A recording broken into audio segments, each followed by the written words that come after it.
हम कितने न पद्मा पदम भाग्यशाली हैं जो रोज परमात्मा की वाणी, परमात्मा का निर्देशन, परमात्मा का सानिध्य है प्रति सेकंड हमें प्राप्त हो रहा है। कितने ना भाग्यशाली हैं हम, कितने ना हमारे श्रेष्ठ कर्म होंगे जो हमें ये अवसर मिला है। जो रोज हम मुरली को बहुत गहनता से पढ़ रहे हैं और पढ़ा भी रहे हैं, और इसके एवज में बाबा सारे विश्व में ले जाकर सेवा करा रहे हैं। सोचो, पूरे देश विदेश में न जाने कितने स्थानों पर बाबा निर्विघ्न रूप से ले गए। इतनी यात्राएं की, ट्रेन की, एरोप्लेन की, बस की, टैक्सी की, सब की, लेकिन कभी कोई विघ्न नहीं आया, न कोई परेशानी हुई, न कोई समस्या आई है। इतनी यात्राएं की, इतने प्रोग्राम किए, निर्विघ्न सेवा बाबा ने कराई। ये मुरली का ही असर है। अमृत बेले उठकर बहुत प्यार से बाबा को याद करने का ही असर है। जो वर्तमान प्राप्ति है, भविष्य में तो अकिचार प्राप्ति होना ही है, लेकिन वर्तमान प्राप्ति भी रंच मात्र भी कम नहीं है। हेल्थ, वेल्थ, हैप्पीनेस,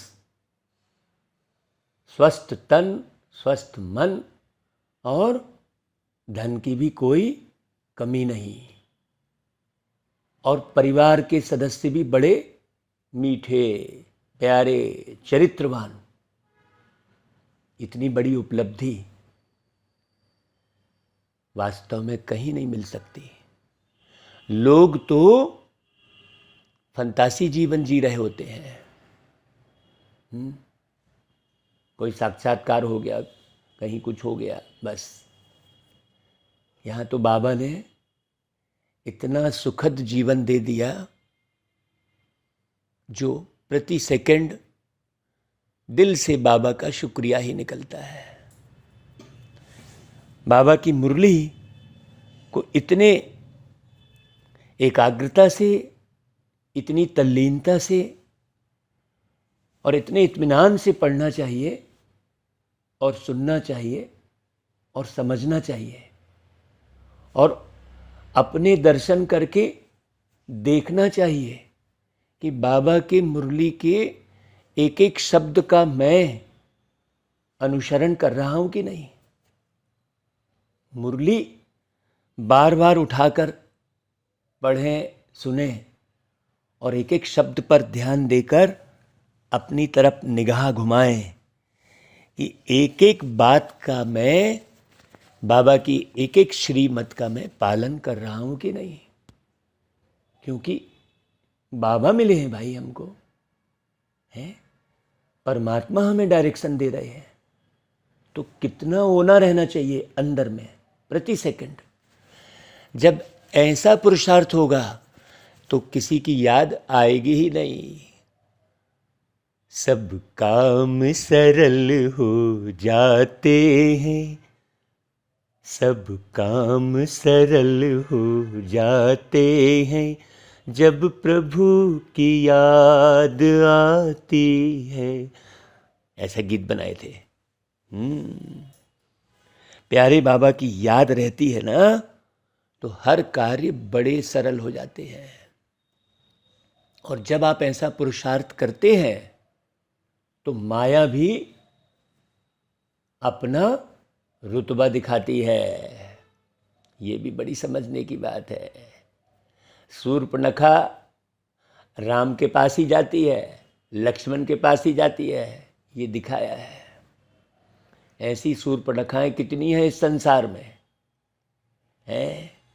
ऐसे कितने रावण हैं, घर घर में है रावण बैठा, इतने राम कहाँ से लाऊं, ऐसा एक किसी ने कहा है। सोचो, कण कण में रावण बस गया तो कितना गहरा पुरुषार्थ करना है भाई। बाबा कहते, मीठे बच्चे अपना मिजाज बहुत मीठा बनाओ। नहीं तो कई सोचते हैं कि अरे हम मीठे होकर चलेंगे ना तो काम नहीं चलेगा, कई ऐसा डायरेक्शन देते हैं। बड़े बड़े लोग बोलते हैं अरे इतना मीठा मत बनो, आजकल की दुनिया के हिसाब से मीठा बनना ठीक नहीं, ऐसा बोलते हैं। वो बिल्कुल उल्टा है। बाबा की सुनो और एकदम मीठा बनो। अपना मिजाज हमेशा मीठा, भूले चूके भी किसी को दुख मत दो। बुरे वचन कहना, क्रोध करना, टोंट कसना, किसी की हंसी उड़ाना, डांटना, तिरछी निगाह करना, मन में कुछ और मुख में कुछ और लाना, अंदर कुछ और बाहर कुछ है, अपने व्यवहार की तरफ ध्यान न देना, ये सब दुख देना है। बाबा ने कहा जरा बारीकी से समझना। डैश डैश डैश है, ऐसे बहुत सारे, मतलब आप मनन चिंतन करो। एक एक बिंदी की तरफ ध्यान देना है कि मुरली में कहाँ पर कॉमा लगा है, कहाँ पर डैश डैश लगा है, तो उस डैश डैश में हमें समझना क्या है। ऐसे थोड़ी कि फॉर्मेलिटी बतौर मुरली सुन लिए, चलो भाई सवेरे 7 बजे मुरली सुनना है। नहीं भाई, केवल 7 बजे मुरली नहीं सुनना है, पूरे समय बाबा को साथ रख के बाबा की आवाज़ सुनते रहना है। क्योंकि बाबा जैसे प्यार के सागर और सदा साथ रहने वाले दूसरे कभी किसी युग में किसी समय पर नहीं मिलेंगे आपको। पूरे समय इशारा करते हैं बाबा, कानों में कुछ ना कुछ कहते रहते हैं। ऐसे नहीं कि केवल अमृत बेले ही उठाते हैं बाबा, बाबा पूरे समय साथ रहते हैं और इशारे देते रहते हैं। लेकिन उन इशारों को कौन समझेगा? जो बाबा समान बिंदु रूप बनकर रहेगा। क्योंकि बाबा अशरीरी है। अशरीरी बाबा की आवाज़ आपको कब सुनाई देगी? जब आप जीभ, आँख, कान इन सबसे परे रहेंगे। जीभ, आँख, कान, पेट, किडनी, लीवर, फलाना ठिकाना, ये सबसे आप परे रहेंगे। नहीं तो पूरे समय मनुष्य केवल शरीर की ही चिंता में बैठा हुआ है। पूरी दुनिया में शरीर को कैसे ठीक करें, इसी पर ढेर वीडियो है। कितने वीडियो आते हैं। जब हम वो वीडियो देखते सुनते तो हमको लगता है बाप रे, लोग कितना परेशान है एक है अदने से शरीर के लिए। सोचो, उनको समझ में ही नहीं आ रहा है कि आत्मा के विकर्म इतने भरे हैं, इतने ज़्यादा हैं कि उन विकर्मों की वजह से ही शरीर बिगड़ रहा है। आत्मा यदि कर्म सुधारना शुरू कर दे बाबा के डायरेक्शन प्रमाण, एक एक ऐसा धोबी और मिलेगा नहीं। आज सवेरे चिंतन चल रहा था कि रामचंद्र जी की तो सब तारीफ किए जा रहे थे, सारी दुनिया, खूब स्वागत सत्कार हो रहा था। लेकिन एक धोबी जो है क्या बोल रहा था? कह रहा था कि ये कैसा राम है, इतने दिन सीता रावण के चंगुल में रही और उसे उठा के ले आया। ऐसा निंदा कर रहा था। तो यहाँ पर निंदक कौन है और धोबी कौन है? सबसे बड़ा निंदक है प्यारा बाबा,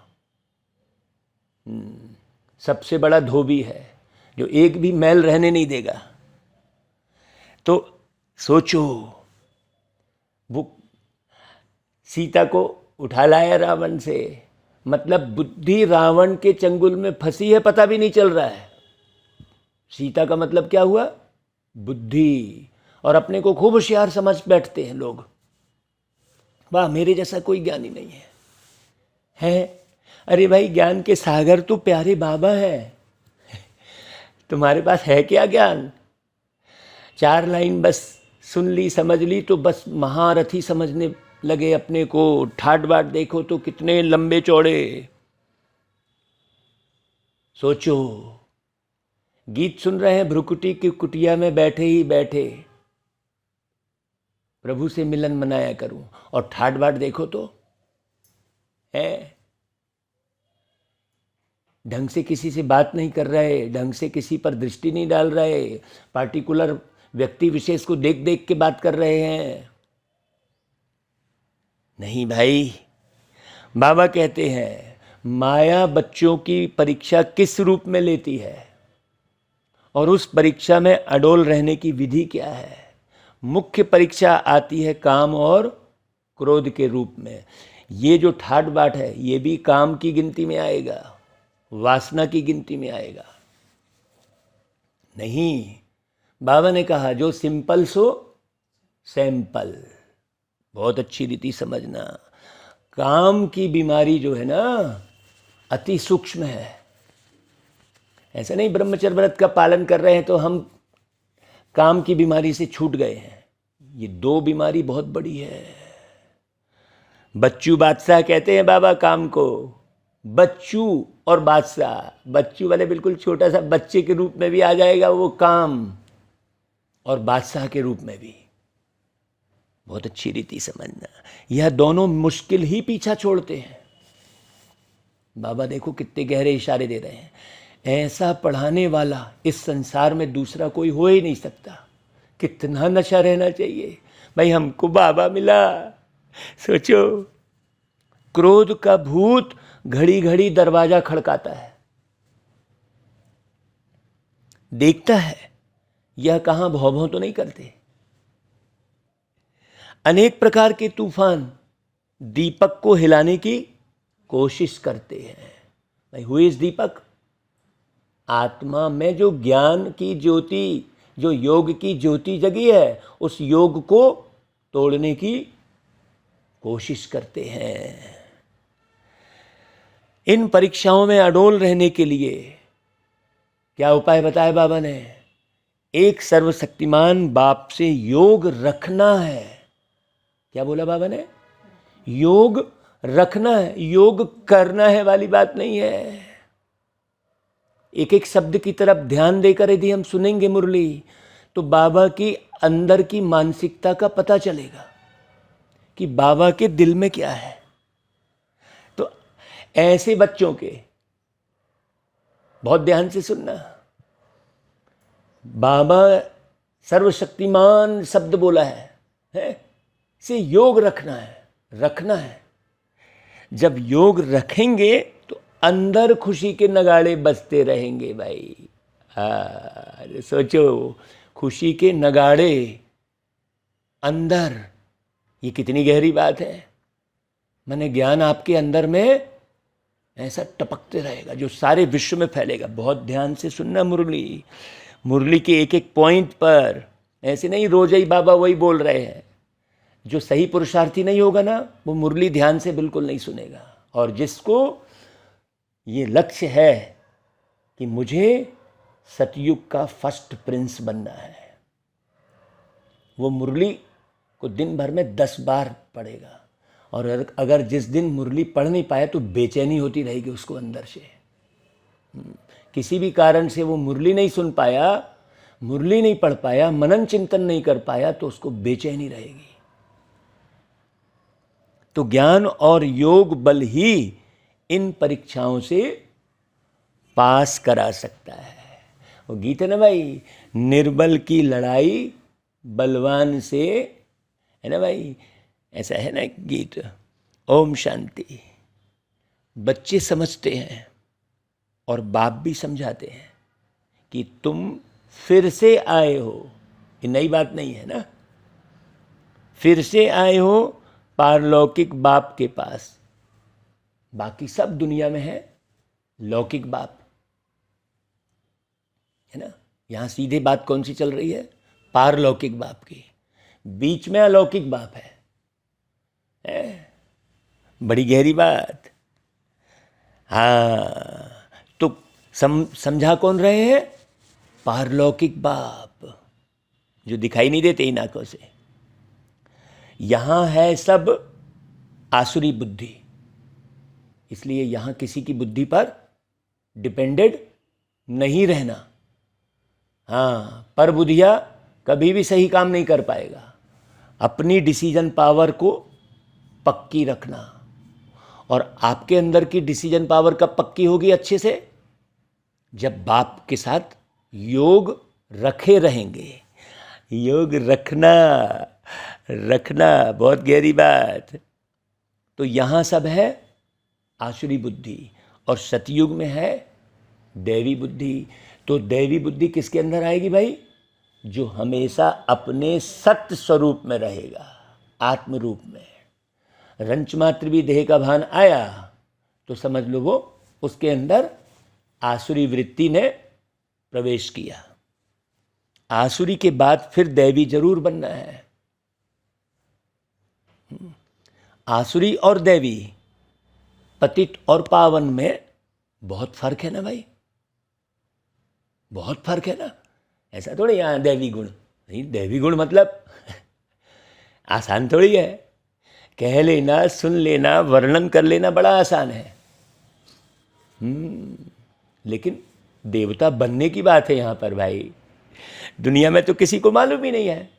देवी देवताओं के गुण गाए जा रहे हैं, उन्हें पता ही नहीं है कि वो देवी देवता किस कंडीशन में है, कब थे वो देवी देवता और आज किस कंडीशन में है। लोग कितने भटक रहे सोचो।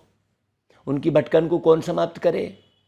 जब हमको ये एहसास हो कि भाई हम ही देवी देवता थे और हमको ही ये लोग पुकार रहे हैं और हम कहाँ भटक रहे हैं। मियाँ बीबी और बच्चे और सामग्री और घूमने फिरने में हम भटक रहे हैं, तो हम दुनिया का कितना अकल्याण कर रहे हैं सोचो।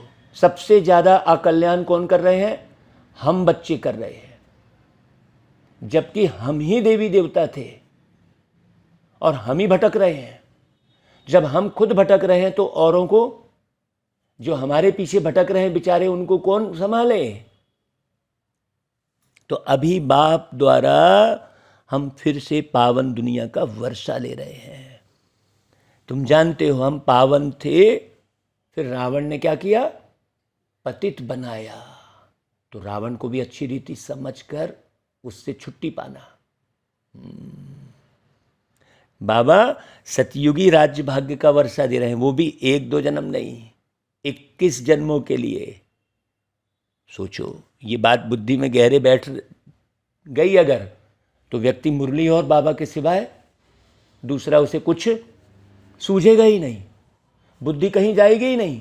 कैसे करके हम बाबा के मुरली को, एक एक पॉइंट को कैसे करके एक एक बच्चों तक पहुंचा दें, क्योंकि मुरली ही सबकी भटकन दूर करेगी। जब बाबा बच्चों को कहते हैं तब याद करते हैं, फिर भूल जाते हैं। ये तो कोई बात नहीं हुई भाई।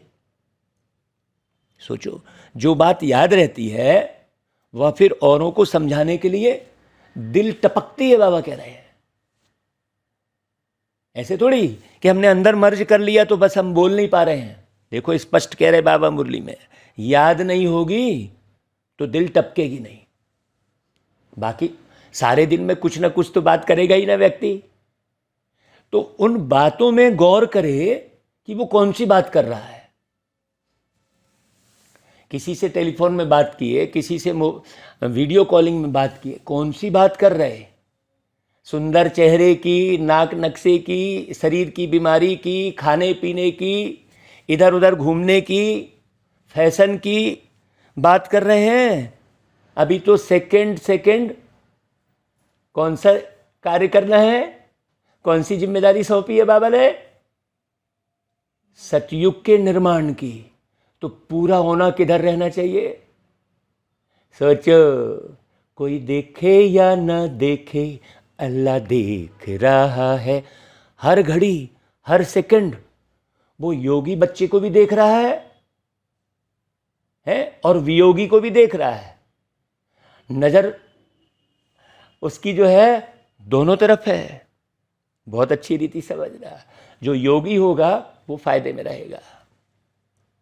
योगी मतलब योग रखने वाला, योग करने वाला नहीं। आज की मुरली की पॉइंट को जरा गहरे से आत्मसात कर लेना भाई सब। तो याद नहीं होगी तो दिल टपकेगी नहीं बाबा के बारे में बताने के लिए। नहीं तो रास्ते चलते एक ही दृष्टि रहेगी, इस आत्मा को कैसे बाबा के बारे में बता लूँ। जब मैं ऑफिस में बैठता हूँ तो रास्ते से गुजरते हैं लोग, तो मैं देखता हूँ कि कौन आत्मा है जिसको बुला लो और बाबा के बारे में बता दूँ। बैठे हैं व्यापारिक स्थान पर, लेकिन व्यापार बुद्धि में है ही नहीं, केवल बाबा का प्यार। बाबा बाबा कैसे कर लूं सेवा, फिर वह खुशी की उछाल होती है। और यदि याद नहीं रहेगी बाबा की बात तो खुशी की उछाल भी नहीं आएगी, मुरझाई हुई शक्ल दिखाई देगी। यहां पर कौन सी शक्ल की बात कर रहे हैं बाबा, ये स्वयं आप देखेंगे। अंदर वो उछाल नहीं आ रही है। शक्ल कौन सी, बुद्धि की शक्ल, संस्कारों की शक्ल। ये बाबा चमड़ी की शक्ल की बात नहीं कर रहे हैं। बहुत गहरी बात। अभी तुम जानते हो, हम फिर से गंवाया हुआ सतयुग का राज्य भाग्य ले रहे हैं। कोई ढंग से मुरली सुने तो उसे समझ में आए कि क्या कर रहा है। सुने ढंग से, सुनाने वाला भी ढंग से चाहिए। देखो, वह जो क्रिश्चियन से राज्य गंवाया था वह तो ले लिया है, परंतु माया ने हमारा राज्य छीना है या कोई को पता ही नहीं है। क्रिश्चियन से तो राज्य ले लिया हट से, भूख हड़ताल आदि करके है। यहाँ तो वह कोई बात ही नहीं है कि तुमको भूख हड़ताल करनी है, ना कोई हट करना है। यहाँ तो तुम्हारे दिल में है कि हम 5000 वर्ष पहले मुआफिक फिर से राज्य भाग्य प्राप्त करते हैं बाबा की श्रीमत पर चलने से। इसमें तलवार आदि कुछ भी चलाने की मत देते ही नहीं बाबा। कहीं भी आंख दिखाने की जरूरत नहीं है। सोचो कितना ऊंचा बना रहे हैं बाबा। बहुत मीठे बनो भाई। सतयुग में शेर बकरी भी इकट्ठे जल पीते थे, एक दो के प्यार में रहते थे। सोचो, शेर को भी क्रोध नहीं आता था। अभी तो शेर कैसा करता है, ओ कुत्ता कैसा करेगा। आप जरा ही नजदीक जाओगे तो कैसा करेगा। अभी हर एक आत्मा किस पोजीशन में है। संसार की जितनी आत्माएं हैं, चाहे वो मच्छर ही क्यों ना हो, कैसा भुनभुनाता है, मक्खी ही क्यों ना हो, जितनी करोड़ों योनियां हैं, सबके अंदर काम और क्रोध की प्रवेशता है। सोचो, एक बस प्यारे बाबा है जो कितने मीठे हैं भाई। बाबा के बारे में सोचो। जब सोचूं तेरे बारे में बाबा, जब सोचूं तेरे बारे में बाबा, जन्नत की खुशबू बिखर जाए।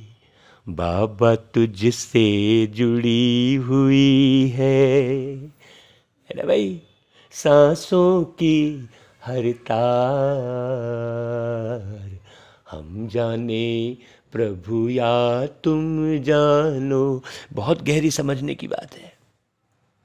तो सतयुग में दुख का वार होता ही नहीं, क्योंकि सत्य स्मृति रहती है।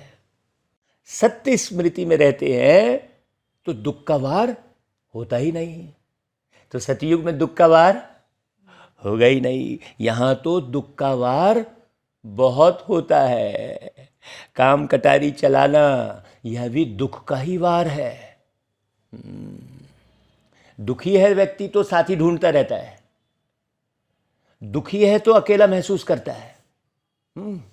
अकेलापन की महसूसता यदि हो रही है आपको, इसका मतलब अंदर दुख रूपी अहिरावण बैठा है। ये सब गहरी बात समझने की है। किसको बुरे वचन कहना व क्रोध करना, डांटना, यह भी दुख देना है। दुखी व्यक्ति ही करेगा। अंदर से जो कड़वे वचन निकल रहे हैं ना, उसके अंदर दुख है, तो जिसके अंदर दुख है वो हमेशा क्या करेगा? दुख ही देगा। और जिसके अंदर ज्ञान है वो मुख से क्या देगा? ज्ञान ही देगा। और जिसके अंदर योग है, योग माने प्रेम, वो क्या लुटाएगा? प्रेम ही लुटाएगा। बड़ी गहरी गहरी बात है। बाबा कहते बच्चे किसको भी यह दुख नहीं देना, ना दुख देना ना दुख लेना, तूने हमें सिखाया। ऐसा गीत है ना भाई। तो अपना मिजाज बहुत बहुत मीठा बनाओ, भूले चूके भी दुख देने का काम नहीं करो। श्री कृष्ण के लिए कहते हैं इतनी रानियों को भगाया, तो भी कहते हैं भगाया काहे के लिए? सुख देने के लिए। अब भगाया का वर्णन हो रहा है भाई, दुनिया में भगाया का वर्णन हो रहा है ना भाई, गुणगान कर रहे हैं उस भगाया में। यहाँ कोई किसी को भगा के ले जाएगा तो गुणगान होगा क्या? इसका मतलब कैसे भगाया होगा, सोचने की बात है। अभी तुम समझ गए हो कि श्री कृष्ण की बात नहीं है। भागवत के साथ गीता का, और गीता के साथ फिर महाभारत लड़ाई का बड़ा गहरा कनेक्शन है। इस कनेक्शन को समझने की ज़रूरत है। आज भागवत सुनाने की ड्यूटी जो बाबा ने दी है, वो बड़े ज्ञान को गहरे में ले जाने के लिए दी है। इसलिए जितनी भी भागवत बाबा करा रहे हैं, हर भागवत में एक नया प्रयोग हो रहा है। हर भागवत में उसी कथा की नई बात सामने आ रही है। ये कौन करा रहा है भाई? ज्ञान के सागर जुड़े हैं ना, सो करा रहे हैं। तो अभी वही संगम युग है। श्री कृष्ण का तो नाम ही नहीं भाई। श्री कृष्ण तो सतयुग में आए थे ना भाई। अभी कहाँ से श्री कृष्ण? श्री कृष्ण ने कोई पतित को पावन बनाने के लिए कभी राखी नहीं बांधी। सोचो, श्री कृष्ण जी ने तो राखी बंधवाई है, दिखाया है बंधवाई है, दिखाया है। यहाँ तो बाबा पवित्रता की राखी बांध रहे हैं। यह है पतित को पावन बनाने का उत्सव। देखो क्या लाइन, पतित को पावन बनाने का उत्सव, ये कार्यक्रम का नाम रखा जा सकता है। सो तो पतित पावन परमात्मा ही है ना भाई, ना कि श्री कृष्ण। सोचो ये बार बार बाबा क्यों समझा रहे हैं? सोचो, श्री कृष्ण का जन्म तो सतयुग में हुआ, वहां तो कंस, रावण, शूर्पणखा आदि हो न सके। यह इस समय है आसुरी संप्रदाय। कंस भी अभी है, हर घर में कंस है, हर घर में रावण है, हर घर में शूर्पणखा है। शूर्पणखा जो नाक कान को श्रृंगारते ही बैठी है, हर घर में है। दर्पण के सामने घंटों लग रहे हैं। शूर्पणखा मतलब नाक कान को श्रृंगारने वाली, अंदर में आसुरी वृत्ति को हटा नहीं रही है, बाहर का ही श्रृंगार कर रही है। तो हर घर में शूर्पणखा है। सोचो, अब ऐसा गहरा कौन समझाएगा भाई? बाबा ही समझा सकते, कोई दूसरा समझा ही नहीं सकता। यह इस समय है आसुरी संप्रदाय। इन सब बातों को तुम अभी समझते हो, तुम्हारी बुद्धि में है। हमने बेहद के बाप से अनेक बार राजयोग सीखा है, मतलब सारी दुनिया का राज रहस्य सीखा है। एक बार नहीं, अनेक बार। अब हर एक बात बिल्कुल गहरे से समझ में आ गई है, गहरे से समझ में आ गई है। तो पिन ड्रॉप साइलेंट अंदर बंद हो गई है भाई। अब साइलेंट को बाहर दिखाने की जरूरत भी नहीं है। अंदर शांति है, सुख है। 21 जन्म राजपद पाया है भाई, तो सुख कैसे नहीं होगा? सोचो। और फिर माया से राज्य भाग्य गंवाया है, तो इसकी अलर्टनेस भी है अंदर भैया। हाँ, गंवाया भी तो है, पाया है तो गंवाया भी तो है भाई। तो अंदर वो अलर्टनेस भी है। तो जो माँ बाप दादे के दिल पर चढ़े हुए बच्चे हैं, वही तख्त नशीन बनेंगे। हाँ, नहीं तो भर एक दूसरे की सोच में ही बैठे हो। नहीं, बाबा माँ बाप और दादे, बस उनके दिल की बात को समझो, बस बाकी किसी के दिल की बात को समझते मत बैठे रहो। जो फरमान बरदार नहीं वो क्या पद पाएंगे। पद पाना चाहिए सूर्यवंशी है, नहीं तो पाई पैसे के दास दासी जाकर बनेंगे। बाप दादा की आज्ञा पर नहीं चलते हैं। भाई ब्रह्मा की मत भी मशहूर है ना, कहते हैं ना ब्रह्मा भी आकर समझाए तो ये नहीं समझेगा। मूर्ख हृदय न चेत, जो गुरु मिले बिरंचि सम, ऐसा करके चौपाई है रामायण में। सोचो, तो ब्रह्मा और शिव बाबा के साथ उन्हों के औलाद की भी मत मशहूर होनी चाहिए ना भाई। सोचने की बात है। तो हम जो बात करें तो वो बात बहुत श्रेष्ठ होनी चाहिए ना। तुमको शिव बाबा और ब्रह्मा दोनों की मत पर चलना चाहिए, तब तो श्रेष्ठ बनेंगे। माता पिता भी श्रेष्ठ बनने के लिए कितनी अच्छी धारणा करते हैं।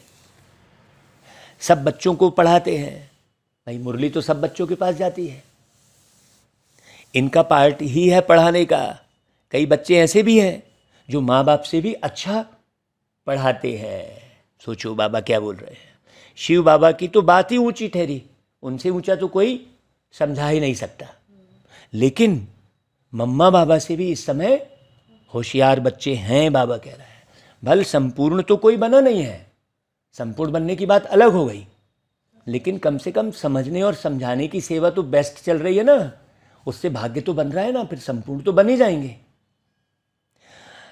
कुछ ना कुछ कांटे भी लगते हैं, माया का वार भी होता है, दीवे को तूफान भी लगते हैं। जितना ज्ञान और योग में रहेंगे तो इस घृत से तुम्हारी ज्योति जगी रहेगी। बस इसीलिए कह रहे हैं कि मुरली पूरे समय जब भी आप मोबाइल ऑन करें तो मुरली ही सुने, दूसरा कुछ ना सुने, तब तो आप जीत हासिल कर पाएंगे भाई।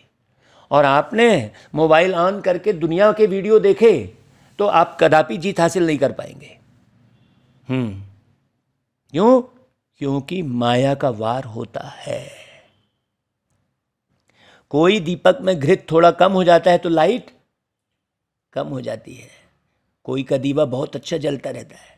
आत्मा रूपी दीवे को ही तूफान लगता है ना भाई, नहीं तो बुझा हुआ दीपक को क्या तूफान। सोचो भाई, उसको तूफान से कोई मतलब ही नहीं है भाई। तूफान जलते हुए दीपक को ही बुझाता है ना, बुझे हुए को और क्या बुझाएगा। तो दुनिया में माया का प्रभाव किसके ऊपर पड़ेगा? सोचने की बात है। जिसने अपना दिया जलाया है उसको ही आंधी तूफान की चिंता होगी, और जिसने जलाया ही नहीं दिया उसको आंधी तूफान की क्या चिंता होगी। आने दो, आंधी तूफान कहता रहेगा, हमारा तो दिया जला ही नहीं। सोचो। तो बाबा कहते हैं बच्चे तुमने दिए को जलाया है तो तूफान तो लगेंगे ही। बाबा कहते हैं नंबर 1 अनुभवी तो मैं हूं। ब्रह्मा बाबा कहते रुस्तम से जरूर माया रुस्तम होकर लड़ेगी। बहुत अच्छी रीति समझना। बाप समझाते हैं, हे दीवे ऐसे ऐसे तूफान आएंगे, हाँ है साध्य किंतु कुछ पल होंगे जिनका पहले से ज्ञान नहीं है। वो गीत है ना, जीवन के इस समरांगन में विजयी बनना आसान नहीं, है साध्य किंतु कुछ पल होंगे जिनका पहले से ज्ञान नहीं। तो समझो अच्छे से, तूफान आएंगे परंतु कर्मेंद्रियों से कोई पाप कर्म नहीं करना। कोई ने कुछ कहा तो एक कान से सुन, दूसरे से निकाल दिया। भाई हमारी दादी, बड़ी दादी कहती थी, जिस कान से सुना उसी से निकाल दो। ये आ गई बात, बाप से भी ऊंचे बच्चे। ब्रह्मा बाबा ने कहा इस कान से सुनो, दूसरे से निकाल दो। दादी प्रकाश मणि जी ने क्या बोला, जिस कान से सुनो उसे से ही निकाल दो, इधर से भी मत जाने दो। हो गई ऊंची बात। बहुत बारीक बात समझने की है। हाँ, तो बाबा ने जो सैंपल बच्चे की बात कही तो यहाँ पर बिल्कुल स्पष्ट हो गया। दादियों के साथ हमने तो बहुत अच्छे दिन बिताए हैं भाई, तो अच्छे से पता है दादियों ने क्या पुरुषार्थ किया। 2 बजे रात को उठ के जब हम तपस्या धाम जाया करते थे तो तपस्या धाम के बाजू में ही दादी का कॉटेज था। तो हम देखा करते थे कि दादी कॉटेज में खिड़की लाइट जल रही होती थी, दिख रही होती थी 2 बजे रात को जगते हुए। तो भाई हम जगे तो ना देखे, और हम न जगे होते तो क्या देखते दादी को। तो दादियों के पुरुषार्थ को जिन बच्चों ने देखा है वो बच्चा कभी पीछे नहीं जाएगा। बहुत अच्छी रीति समझना। आपको अगर वीडियो देखना ही है तो आप हमारी मीठी हृदय मोहिनी दादी जी के वीडियो को देखो, दादी प्रकाशमणि जी के वीडियो को देखो, दादी जानकी जी के वीडियो को देखो। ऐसे आपका पुरुषार्थ बढ़ता चला जाएगा। अगर वीडियो ही देखना है आपको तो केवल बाबा के मधुबन भूमि से जो दादियों के वीडियो प्रसारित हो रहे हैं केवल उनको देखना है। बहुत अच्छी रीति समझना। बाबा कहता है ऐसा अभ्यास करना पड़े कि जिस कान से सुना उसी से निकाल दिया। क्रोध भी मनुष्य की पूरी ही सत्यानाश कर देता है। यह भी बड़ी परीक्षा होती है। अब कौन से क्रोध की बात कर रहे हैं बाबा, बहुत अच्छी रीति समझना। हाँ, ऐसे नहीं कि सेवा में ढीले ढाले हो गए, चला लिए अपने आप को, नथिंग। क्रोध का भूत आकर दरवाजा ठोकते हैं, देखें भौं भौं करते हैं। अगर कोई भौं भौं करने लग पड़ते हैं तो दीवा बुझ जाता है, हिल जाता है। वो माया सबकी परीक्षा लेती रहती है, इसलिए आपको किसी की तरफ ध्यान देना ही नहीं है। ध्यान किधर देना है? एक बाबा दूसरे न कोई। समझा जाता है अरे इनमें तो क्रोध था नहीं, अब फिर इनमें क्रोध आ गया है। बाबा के पास बहुत अच्छे अच्छे बच्चे थे, माया का तूफान सहन नहीं कर सके तो गिर पड़े। फिर कहा जाता है किस्मत। अब पता नहीं भाई किस मत पर चला गया। किस्मत का मतलब क्या हुआ भाई? दूसरे की मत पर चला गया वो, बाबा की मत को छोड़कर। तो समझा जाता है किस्मत। हम परीक्षा में ठहर नहीं सकते। बच्चों को तो परीक्षा में बड़ा अडोल रहना है। अंगद मिसल है ना भाई, अंगद यह भी एक मिसाल है कि रावण भी पैर हिला नहीं पाया अंगद के। अंगद का अर्थ हमने पिछली मुरली में समझाया था कि जो अंग के भान में ना रहे, जो अंग ना देखे। हाँ है ना भाई, अंग से परे रहे तब वो ताकतवर बनेगा। और अंग ही देखे बैठे हैं, वही सूर्पनखा बने हैं नहीं। बाबा ने कहा अच्छे साफ सुथरे वस्त्र पहन लो बस। क्रीम पाउडर स्नो की तो बात ही नहीं की बाबा ने। तो तुम बच्चों के अंदर खुशी के नगाड़े बजने चाहिए। सर्वशक्तिमान बाबा के साथ योग रखने से मदद आपे ही मिलती रहती है। कहा ना भाई कि बाबा की आवाज़ सुनाई देती रहेगी। अशरीरी बाबा की आवाज़ कब सुनाई देगी? जब हम अशरीरी स्थिति में रहेंगे। कोई हथियार पवार नहीं लेते। बाबा सब युक्ति सिखलाते हैं। बाप को याद करो तो विकर्म विनाश होंगे। क्रोध की भी स्टेजेस होती है। देखो बाबा ने एक लाइन बोली, क्रोध की भी स्टेजेस होती है, उसको समझना है। काम का भूत तो बड़ा खराब है। सल कोई भी काम का भूत फिर से प्रवेश ना करे, उनको योग बल से निकाल देना है। फिर है ना भाई, काम के भूत को योग से ही क्रोध का भूत भी निकलता है। घड़ी घड़ी दरवाजा खटकाते हैं, कहाँ मार्जिन देखी और ये दोनों भूत घुस पड़ते हैं। यह 5 चोर अंदर बहुत घाटा डाल देते हैं। तो वो गीत बनाए ना भाई कि 5 चोर तेरे अंदर बैठे डाल रहे हैं डाका, और खुद में पल भर ध्यान दिया ना, एक दूजे में झांका तूने, एक दूजे में झांका। सोचो हम कितने साहूकार थे, फिर इन 5 चोरों ने क्या कर दिया? 5 विकारों ने कितना कंगाल बना दिया है। इनका बड़ा सरदार है काम। हाँ, सेकंड नंबर है क्रोध, काम है बच्चू बादशाह। सोचो, बच्चा बन के बैठा रहता है। बहुत गहरी बात। सुंदरता की तरफ आकर्षित हो गए ना वही काम। अपने डीपी में जो है किसी योगी कन्या की फोटो लगाए हैं, बोले लगाए तो कन्या की है। कोई भी अनमोल वचन बना रहे हैं, उसमें कन्या की फोटो डाल दे रहे हैं, वीडियो कन्या का बना रहे हैं। आप बहुत गहरे से देखना, भीड़ में वो कैमरामैन क्या करेगा, किसी खूबसूरत कन्या का वीडियो को हाईलाइट करके दिखाएगा, तो मालूम पड़ता है वो कैमरामैन पूरी तरह देहभान में है, शूटिंग कर रहा है भक्ति और आध्यात्मिकता की, और फोकस कर रहा है कहाँ। तो ये सब गहरी बातें हैं। तो काम बच्चू बादशाह है, उसकी डिटेल करी, बहुत अच्छे से समझना। बड़ा मुश्किल से पीछा छोड़ते हैं, बड़ा भारी दुश्मन है, बहुत तंग करते हैं। बेचारी अबलाएं इसी के नाम से तो मार खाती हैं घर में, हैं कितनी मार पड़ती है। उन्हों की फरियाद सुनी नहीं जाती, या फरियाद सिर्फ एक ही बाप है सुनने वाले, उसी को दिखाया। द्रौपदी ने हाथ ऊपर किया तो वस्त्र, साड़ियाँ गिरी। अब साड़ियाँ थोड़ी गिरेंगी भाई ऊपर से, सोचो वो कौन सी साड़ी है? लोग समझ ही नहीं रहे हैं, बस सुन लिए।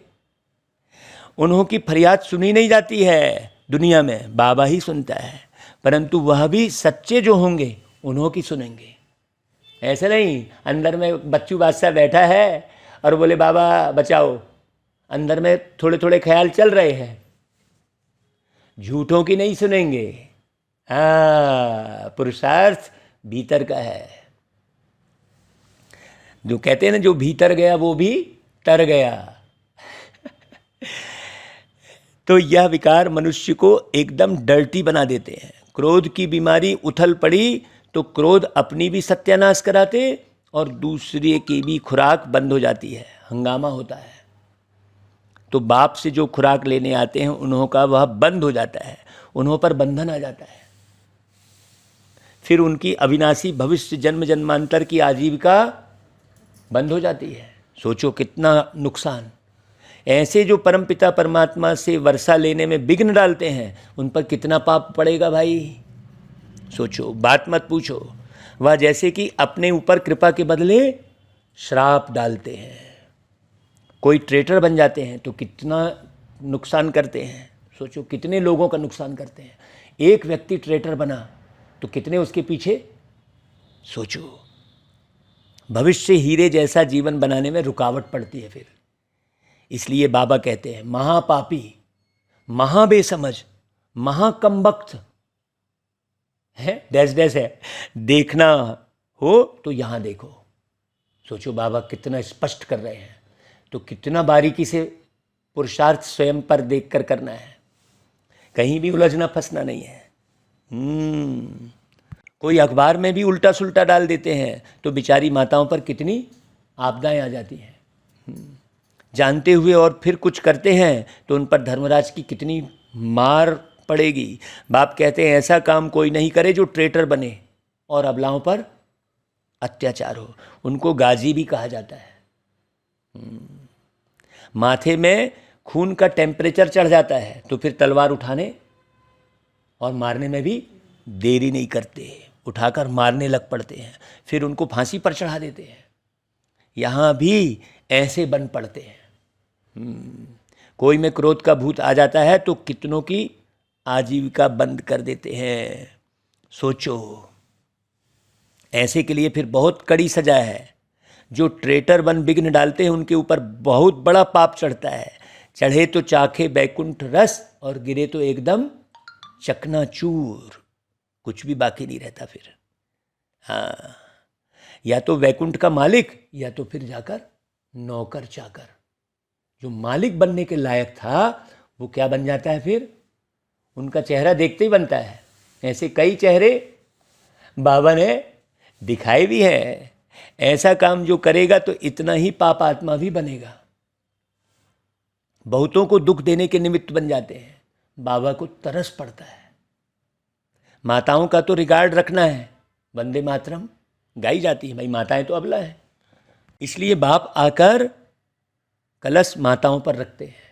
उन पर अत्याचार बहुत होते हैं, तो सिकिलधे बच्चों को मदद बहुत देनी चाहिए उन माताओं को।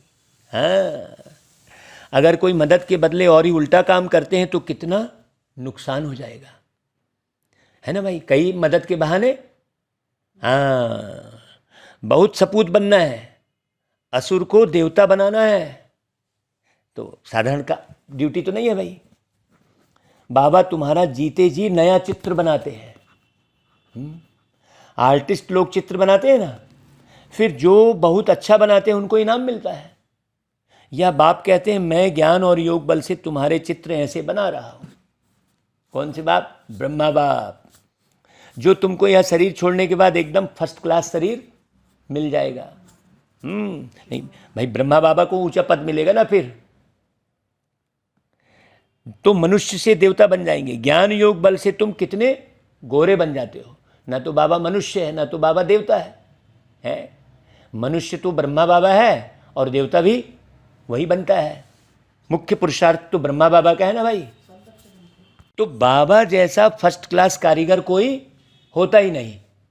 देखो यहां पर कौन से बाबा की बात चल रही है? कारीगर ब्रह्मा बाबा की। ब्रह्मा बाबा जैसा फर्स्ट क्लास कारीगर कोई दूसरा होता ही नहीं है। यह बाप का ही काम है मनुष्य को देवता बनाना। यह है नंबर 1 सर्विस, जिससे सारी दुनिया पलट जाती है। यहां बहुत गहरी बात चल रही है। अब ब्रह्मा बाप को देखकर आपको ब्रह्मा बाप समान बनना है, as it is. Next to Brahma, next to Brahma कोई भी बन सकता है। नेक्स्ट टू गॉड केवल एक ही ब्रह्मा है। नेक्स्ट टू गॉड केवल एक ही ब्रह्मा है। बाकी सब जो बन सकते हैं नेक्स्ट टू ब्रह्मा अर्थात ब्राह्मण, दैट्स ऑल। वो ब्राह्मण शब्द ही ब्रह्मा से जुड़ा हुआ है। ब्राह्मण ब्रह्मा से ही बनते हैं। ब्राह्मण कोई जाति नहीं है। ब्राह्मण धर्म है, मतलब ब्रह्मा के आचरण को धारण करने वाला। धर्म मतलब धारण करने वाला। अब लोग तो सर्वव्यापी कह देते हैं। उस स्वीट फादर को कोई जानते ही नहीं है। ब्रह्मा के ऊपर जिन्होंने ब्रह्मा को बनाया, जिन्होंने कृष्ण को बनाया, वो शिव बाबा है ना। तो तुम भी शिव बाबा की मुरली सुन रहे हो, ब्रह्मा बाबा भी शिव बाबा की मुरली सुन रहे हैं। तो यह सिर्फ तुम बच्चों की ही बुद्धि में है। बड़े बड़े करोड़पति सबका धन मिट्टी में मिल जाएगा। तो फिर सोचो, बड़े दुखी होकर मरेंगे, और जिन्होंने ईश्वरी कार्य में लगा दिया धन, वो कितना सुकून से जाएंगे भाई। सोचो, आजकल तो बड़े बड़े आदमियों को भी मारते रहते हैं।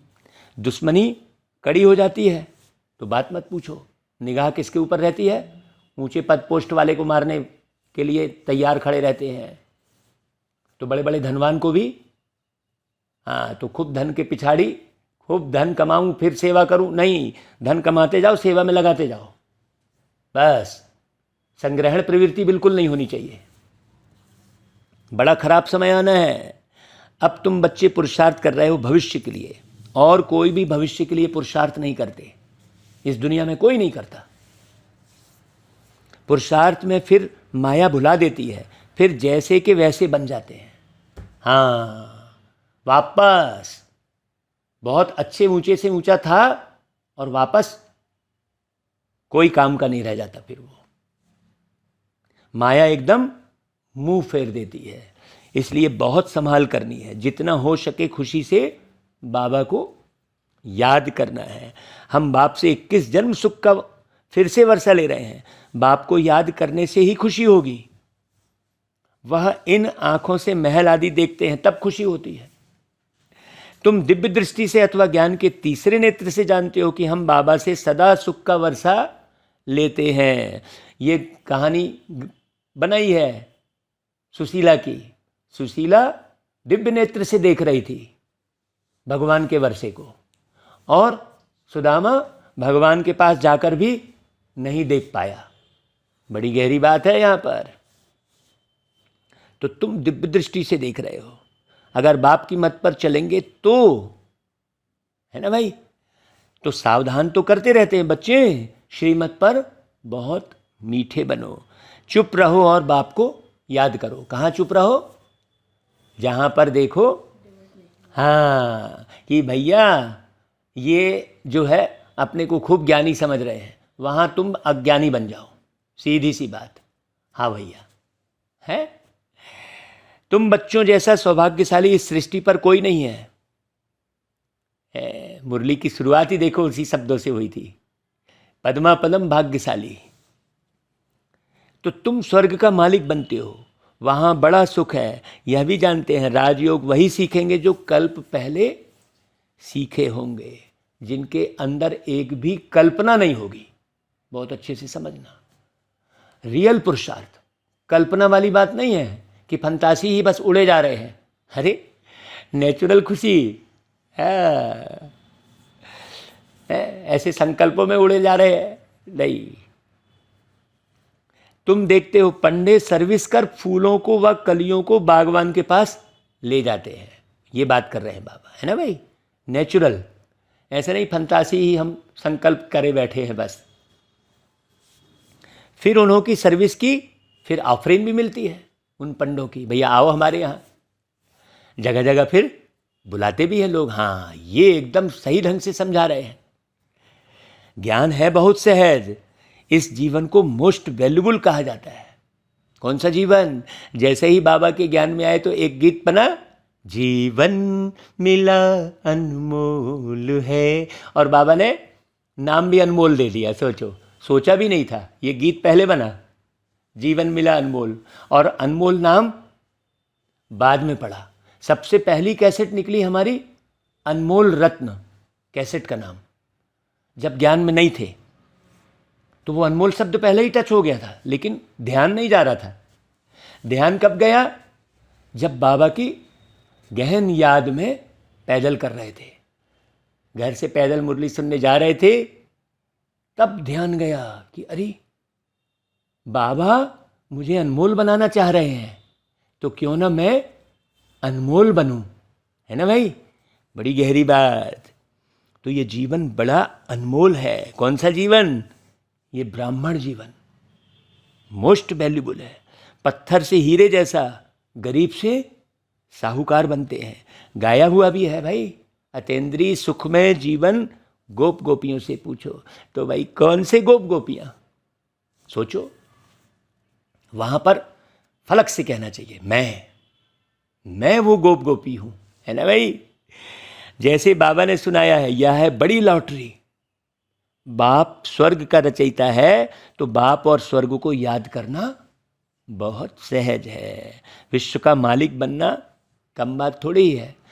स्वर्ग और उसको याद करना तो बड़ा सहज है, लेकिन मालिक बनना है मुख्य बात। ऐसे तो स्वर्ग सभी को याद करते हैं, है जो भी मरा तो फलाना व्यक्ति स्वर्ग पधारा बोल देते, तो स्वर्ग की याद तो सभी लोग कर लेते हैं। तो स्वर्ग की याद करना तो बड़ा सहज है, लेकिन विश्व का मालिक बनना, बाबा काहे के लिए आया भाई? मुझ आत्मा को प्यारे पिता परमात्मा क्यों पढ़ा रहे हैं? विश्व का मालिक बनाने के लिए पढ़ा रहे हैं। ये टारगेट रहना चाहिए। तो बाबा कहते हैं वहाँ दूसरा कोई धर्म होता ही नहीं, इसलिए आप दूसरी कोई धारणा करो ही नहीं दुनिया की। बाबा जो श्रीमत दे रहे हैं, बाबा बता रहे हैं बच्चे इतने बजे उठना, तो आप दूसरा ख्याल मत चलाओ कि इतने घंटे नींद जरूरी है और फलाना जरूरी, ये सब नहीं। दुनिया के सरकमस्टांस को मत पकड़ो, ना दुनिया के ज्ञान को पकड़ो। बाबा ने कहा है ना कि बच्चे अमृत बेले उठो और रात को 10 के पहले सो जाओ, है ना भाई। तो बाबा ने पूरी सिचुएशन पूरी क्रिएट की है। दोपहर में भले तुम नींद कर लो, फिर थोड़ा उसको बैलेंस बना लो, है ना भाई। तो दुनिया के ज्ञान के पीछे मत जाओ। दुनिया में ज्ञान है ही नहीं, ना शरीर का एक्यूरेट ज्ञान है ना आत्मा का ज्ञान है। दुनिया में कोई ज्ञान है ही नहीं, इसलिए हॉस्पिटल के ऊपर हॉस्पिटल बढ़ती चली जा रही है, दवाइयाँ बढ़ती जा रही हैं, लेकिन बीमारी ठीक नहीं हो रही है। अगर ज्ञान होता तो आज बीमारी बिल्कुल ख़त्म हो गई होती। तो दुनिया में ज्ञान है ही नहीं, इसलिए दुनिया के कोई भी ज्ञान को आप सुनो ही मत, एक बाबा की सुनो, तो वहाँ दूसरा कोई धर्म होता ही नहीं। इसका गहरा अर्थ समझ गए? बच्चे जान गए हैं कि हमने आधा कल्प अनेक प्रकार के दुख देखे हैं, अब बहुत अच्छा पुरुषार्थ करना चाहिए, क्योंकि भी आधा कल्प हमने देखे हैं। तो आधा कल्प हम आसुरी मत पर चलते रहे हैं, सब गपोड़ संख। पुरानी प्रथा भी बुद्धि में मत लाओ, ना प्रथा ना कथा है। तो प्रथा और कथा से दूर रहोगे तो व्यथा होगी ही नहीं। तो अब बहुत अच्छा पुरुषार्थ करना चाहिए। इस दुनिया में कोई सुखी हो ही नहीं सकता, इसलिए आप कोई को अगर सुखी देख रहे हो तो बहुत बड़ा भ्रम है? वहाँ तो सब सुखी होंगे। ऐसे सुख के राज्य में ऊंच पद पाने में मज़ा बहुत है भाई। और यहाँ जो हजारों मुख खुल रहे हैं, ऐसे स्थान पर पद पालोगे तो क्या पाओगे? बॉक्सिंग में घड़ी घड़ी थप्पड़ खाते गिरते नहीं रहना है। विकार में गिरा तो एकदम चोट से, जोर से चोट लग जाएगी। क्रोध भी बहुत खराब है, तो इसलिए घड़ी घड़ी चोट नहीं खानी चाहिए, नहीं तो फिर गिर पड़ेंगे। हाँ, एक जगह चोट लगी, बार बार उसी में चोट लगेगी तो घाव बड़ा बनता जाता है कि नहीं भाई? है तो जिस जगह चोट लगी उसको संभाल करनी पड़ती है ना। तो ऐसे ही आत्मा को चोट लगी थी 63 जन्म विकारों से, तो उसकी संभाल तो बहुत बारीकी से करनी पड़े ना। ऐसे नहीं हम तो बन गए हैं, हाँ हमको तो बहुत अच्छी समझ है, हम तो बहुत अच्छी मुरली चला रहे हैं, हम तो बहुत अच्छा गीत गा रहे हैं, खूब सारे प्रोग्राम कर रहे हैं, ये सब कोई मायने नहीं रखता है। खूब अच्छी मुरली चलाना, गीत गाना, प्रोग्राम कर लेना, भागवत कर लेना, ये कोई मायने नहीं रखता है। अंदर की जांच मुख्य है ना भाई? अच्छा भाई, मीठे मीठे सिकी लधे बच्चों प्रति माता पिता बाप दादा का याद प्यार और गुड मॉर्निंग। रूहानी बाप की रूहानी बच्चों को नमस्ते, और हम रूहानी बच्चों की रूहानी माता पिता बाप दादा को याद प्यार गुड मॉर्निंग और नमस्ते। आज मुरली बहुत गहन गंभीर है, इसे सारे दिन में इस मुरली को कम से कम 10 बार तो ज़रूर सुने, और मिनिमम 10 लोगों को भेजकर फ़ोन करें, नए लोगों को भेजें, सुनो भाई ये मुरली, फ़ोन भी करें उसको, है ना भाई? जितने भी लोग मुरली सुन रहे हैं वो एक एक भी 10-10 को भेजेंगे, हैं तो 500 लोग यदि मुरली सुन रहे हैं तो कितने हजार लोगों के पास पहुंच जाएगी मुरली, सोचो। तो धारणा के लिए मुख्य सार, जब ऐसे सेवा में बिजी रहोगे ना, है तो बिल्कुल भी माया को चांस ही नहीं मिलेगा। तो सार क्या है भाई? ऐसा कोई भी कर्म नहीं करना है जो अपने ऊपर कृपा के बजाय श्राप आ जाए। तो बहुत गहरी मुरली चलवाई है बाबा ने। कोई भी भूत के वश हो, ट्रेटर कभी नहीं बनना है। एक बाबा दूसरा ना कोई, एक मधुबन दूसरा ना कोई, एक ब्रह्मा बाबा दूसरा ना कोई। बहुत अच्छी रीति समझना, एक मेरा ब्राह्मण परिवार दूसरा ना कोई। है ना भाई? दूसरी पॉइंट, श्रीमत पर बहुत बहुत मीठा बनना है। चुप रहना है। कहाँ चुप रहना है भाई? जहाँ पर देखा माया का वार है, पहचानना है बहुत अच्छी रीति। बाबा ने कहा कि भाई महापापी है, जो है मूर्ख, देखना हो तो यहाँ देखो, कहा है ना भाई? तो भाई बहुत अच्छी रीति समझना है, बहुत मीठे मिजाज से बात करनी है, कभी काम या क्रोध के वश नहीं होना है। अच्छा भाई, वरदान, सरल संस्कारों द्वारा अच्छे बुरे की आकर्षण से परे रहने वाले सदा हर्षित मूर्त भव। माने सदा हर्षित कौन रहेगा भाई? जो अच्छे बुरे के प्रभाव में नहीं रहेगा। अपने संस्कारों को ऐसा इजी बनाओ तो हर कार्य करते भी इजी रहेंगे। ऐसे नहीं खींचातानी मचा रखे हैं, यदि संस्कार टाइट हैं तो सरकमटांस भी टाइट हो जाते हैं। संबंध संपर्क वाले भी फिर टाइट व्यवहार करते हैं। टाइट अर्थात खींचातान में रहने वाले। इसलिए सरल संस्कारों द्वारा ड्रामा के हर दृश्य को देखते हुए अच्छे और बुरे की आकर्षण से परे रहो। ना अच्छाई आकर्षित करें और ना बुराई विकर्षित करे, तब हर्षित रह सकेंगे। आकर्षित और विकर्षित से जब परे होंगे तब हर्षित रह सकेंगे।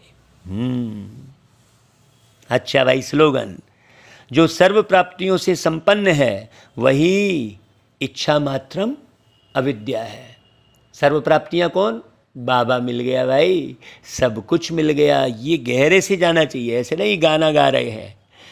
हाँ, अंदर गहरे से जाना है। अच्छा भाई, ओम शांति।